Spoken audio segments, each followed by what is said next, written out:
After a holiday break, Gold Rush returned on January 3rd with a bang, airing 2 back-to-back episodes that brought viewers right back into the thick of the mining action. Parker, Schnabel, Rick, Nes, and the Beets family all faced major challenges and milestones as they worked through harsh conditions and equipment failures to keep their gold mining dreams alive. These episodes were packed with drama, perseverance, and critical decisions that could make or break each miner season. Let's dig into the fighting to turn things around, highlights and pivotal moments from both episodes. Parker Schnabel fighting to turn things around. Parker Schnabel season has been one of his most difficult yet, coming off his worst start in a decade. Parker is 7 weeks into the season with only 364 of gold to show for it, a far cry from his ambitious 10,000-ounce season goal. The pressure is mounting, his debt continues to pile up, and his crew is feeling the strain with each pass and week. The stakes grow higher, and Parker knows he needs a major breakthrough to stay afloat. In episode 8, Parker met with his trusted crew members Mitch Blash and Tyson Lee to strategize a path forward.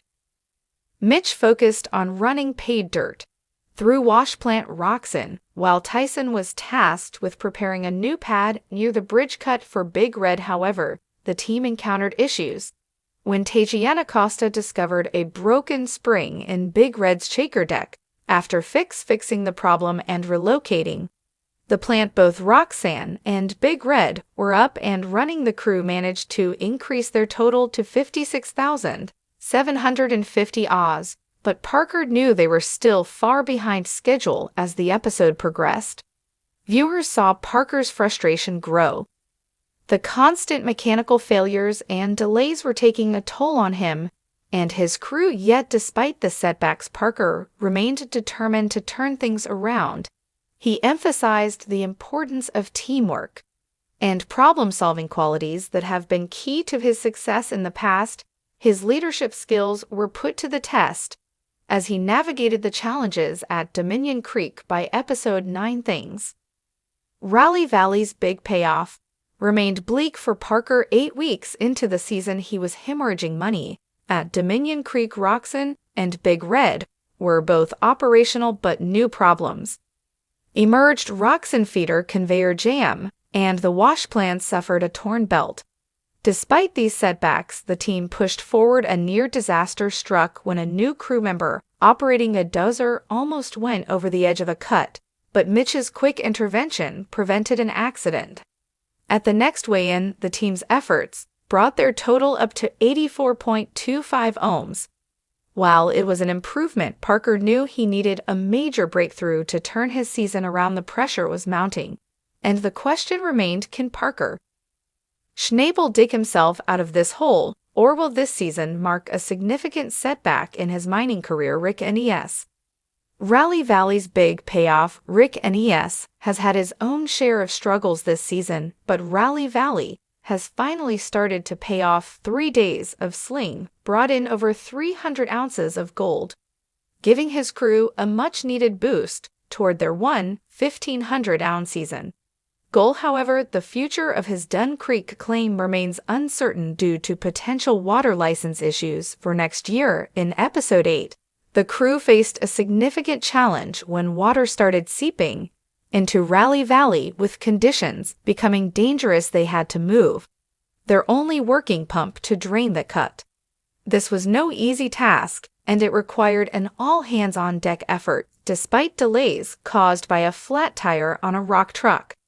The team worked tirelessly to keep things moving. Their efforts paid off with another haul of 181.50. Parker's advice 154,000. Rick's leadership style shone through as he motivated his crew to push through the challenges. His team, though small, proved to be mighty in their resolve to keep things running smoothly. Rick's ability to adapt to changing circumstances and think on his feet has been a hallmark of his mining career. During episode 9, Rick sought advice from Parker about his water license concerns. The conversation between the two miners was a pivotal moment in the episode. Parker offered some sage wisdom. You just have to decide what you can do. and what you want to do to start to lean into your shortcomings instead of hide away from them. This conversation seemed to reinvigorate Rick's determination to keep fighting for his mining operation. "You're a survivor," Rick Parker told him, a statement that seemed to hit home for Ness. The mutual respect between the two miners was evident, and it highlighted the importance of mentorship and camaraderie in the gold mining industry. Back at Duncan Creek, Rick's crew prepared for one final massive payday from Rally Valley. They successfully silo the remaining pay dirt, bringing the Rally Valley total to 929. Pressure was on to find their next big opportunity. Rick turned his attention to the bench cut, hoping it would be an easy transition. However, they quickly encountered frozen bedrock permafrost, which slowed progress. The harsh conditions served as a reminder of the unpredictable nature of gold mining. With time running out, Rick and Buzzle Gold scouted the old creek cut for potential new pay dirt. Despite the Kevin beats a trial by fire setbacks, Ness remains optimistic. His resilience and determination have been key to his success so far, but the question remains, can he keep the momentum going? Kevin beats a trial by fire. Kevin Beats' journey this season has been anything but smooth as he takes on more responsibility at the family's operations. He's discovering firsthand the pressures and pitfalls of being a mind boss. His primary focus has been the Lynx Cut, a promising site that has the potential to yield substantial gold. However, the road to success has been fraught with obstacles. To help with the heavy workload, foreman Brennan Ralt brought in Matt Kears finance Ash Phillips to operate machinery and expedite the dirt moving process. However, tensions quickly flared on the site. Phillips clashed with Hunter Canning, a crew member responsible for trucking overburden for the past 4 weeks. The disagreement escalated when Phillips accused Canning of spending too much time on her phone instead of working. Canning, on the other hand, claimed she was merely cleaning her nails. During a brief pause, the conflict caught Kevin's attention over the walkie-talkie, and he directed Ralt to manage the situation. Ralt promptly gathered all parties involved to hash things out. After a tense discussion, apologies were exchanged, and the crew was able to refocus on the task at hand. Despite the distractions, the team's morale received a much-needed boost when Kevin and Ralt investigated the ground at the Lynx Cut and spotted traces of gold. It was a glimmer of hope that the crew desperately needed. Kevin's leadership style is still evolving, but his dedication to the family business is undeniable. He's learning that being a mind boss means more than just making operational decisions. It also requires managing personalities and resolving conflicts. The season has tested his patience and perseverance, but Kevin remains determined to prove himself. Tony Beats, the king of the Klondike, stays on top. Meanwhile, Tony Beats is showing why he's earned the title of King of the Klondike this season. His operations have been firing on all cylinders, with gold production hitting impressive numbers.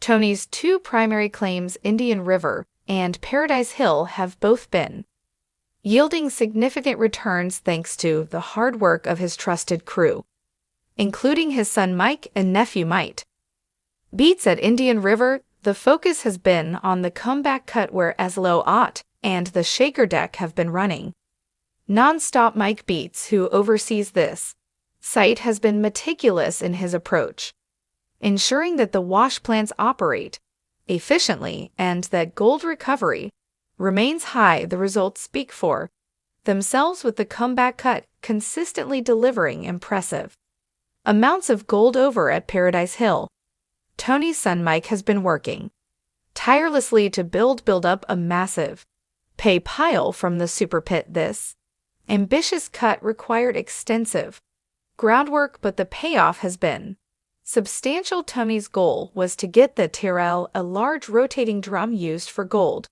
recovery, up and running. However, the crew encountered several hiccups along the way, including issues with the pump needed to power the TRL. Despite these challenges, Mike Beats' persistence paid off. He managed to get the TRL operational, and Tony couldn't have been prouder. Watching his son take charge and overcome obstacles was a significant moment for the Beats patriarch, who values hard work and tenacity above all else. Record-breaking gold weigh-in. The hard work of the Beats family culminated in a record-breaking gold weigh-in. The combined efforts of the crews at Indian River in Paradise Hill generated an astounding $1.3 million in gold, the highest single-week haul of the season. This achievement reaffirmed Tony's status as one of the most successful miners in the Klondike. For Tony, the secret to success